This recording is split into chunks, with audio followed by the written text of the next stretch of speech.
This channel and its videos are intended for general audience.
Frost Fright. Christmas time on Sodor can be festive and fun for the engines, but when the sun goes down and the moon shines bright, the winter chill and the frosty rails can look rather spooky.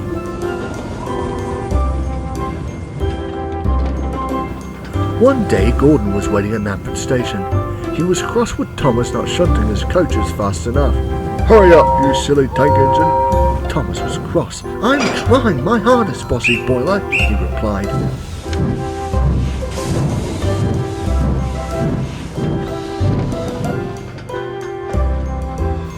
Then Thomas had to go collect his snowplow. He didn't like that at all.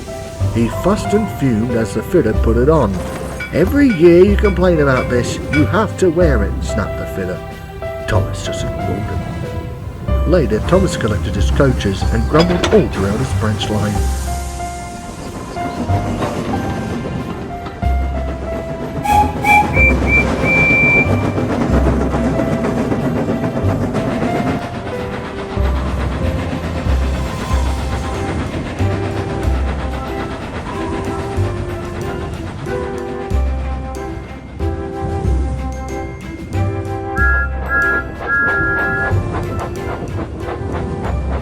The passengers were all in bad spirits as well, and it put a damper on the holiday cheer. The coaches started talking amongst themselves. "He's so rude, Clarabelle," muttered Annie. "Dreadfully rude. I feel quite ashamed," whispered Clarabelle, and Thomas puffed on it.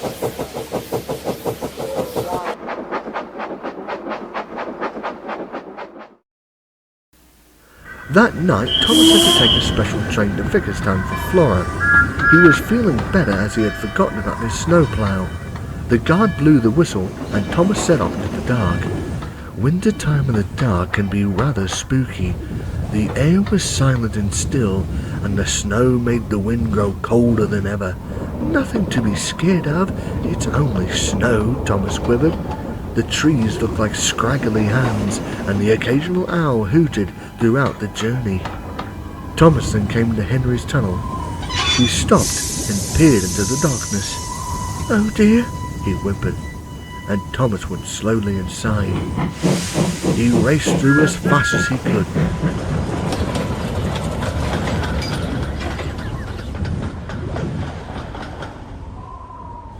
Suddenly, Thomas saw something that made him shudder. There was a red lamp swaying, and a dark silhouette stood ominously in the snow. As Thomas got closer, he heard the voice being carried on the wind. The blue tank engine reached where the figure was standing, and no one could be found. "Is anyone there?" Thomas's driver called out, but only the howling wind replied. Thomas was spooked and was ploughed to his bunker. "We just saw a ghost," wailed Thomas, and he hurried away to Vickerstown.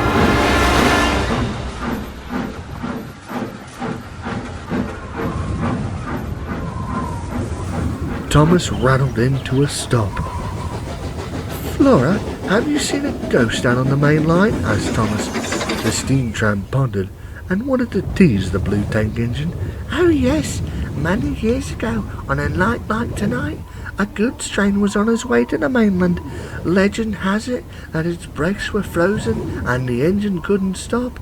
The guard applied the brakes and the brakeman and walked atop the trucks to get to the engine. The guard hit a slick patch of ice on one of the vans and fell off the train, leading the driver and fireman to their frozen graves," said Flora, and took the train to the tramway. Thomas felt sick to his boiler as he headed back to the sheds. "Nothing to be scared of, Thomas. Flora just made the whole thing up," laughed his driver. Thomas raced back to the sheds as quick as he could. Suddenly there was a rock buried deep in the snow. Thomas hit it and came off the tracks. Snow flew up in the air and came down like confetti.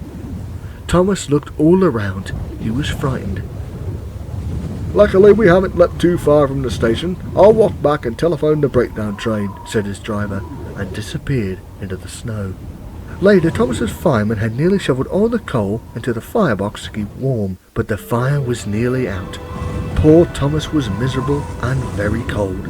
Suddenly, a whistle blew in the distance. Thomas couldn't tell who it was, but Flora's story echoed in his mind. "It's the ghost," he thought. Thomas then heard the pistons pounding the rails.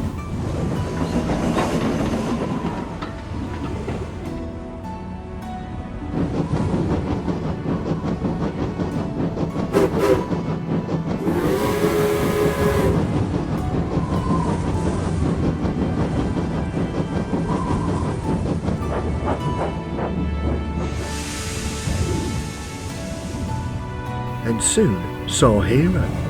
"Oh, Hero, thank you for rescuing me," puffed Thomas happily. "Nothing can stop me from helping out my friends, not even the snow," Hero said. "Now, I'll be back in a bit. I have to get your driver. We won't want him frozen in the snow." And Hero puffed on as Rocky swung Thomas back onto the rails. As Thomas was finished being checked over, Hero puffed back with his driver. Luckily, Thomas wasn't too badly damaged, and he puffed carefully away as Hero followed suit. They arrived back at Napford Station, and Thomas thanked Hero. The little blue engine headed back to the sheds. "Luckily, there'll be no ghost here," he puffed, and quickly fell asleep.